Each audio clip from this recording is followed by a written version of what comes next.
This week's Our World program comes from Canada, where Usha Lee McFarling sends this report on how global warming is affecting the behavior of polar bears and creating problems for the town of Churchill, which depends on the bears for tourism. The Hudson Bay polar bears are an unusual group. They spend half their year living on the frozen sea ice. And in a normal year, around springtime, when the weather gets warmer, the bears move onto land as the sea ice begins to melt. Once they have done this, their lives enter a new phase, which involves a change in their metabolism. They don't hibernate, but their bodies slow down because they won't eat for the next 6 months. During this half of the year, they lose hundreds of pounds in weight.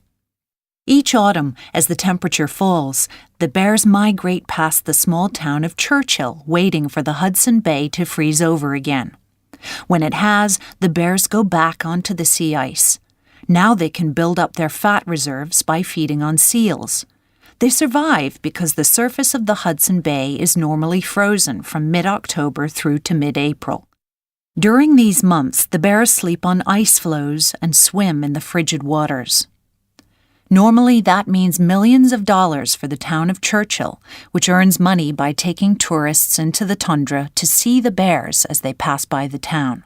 However, recently the weather has been warmer and the bears' behavior has changed.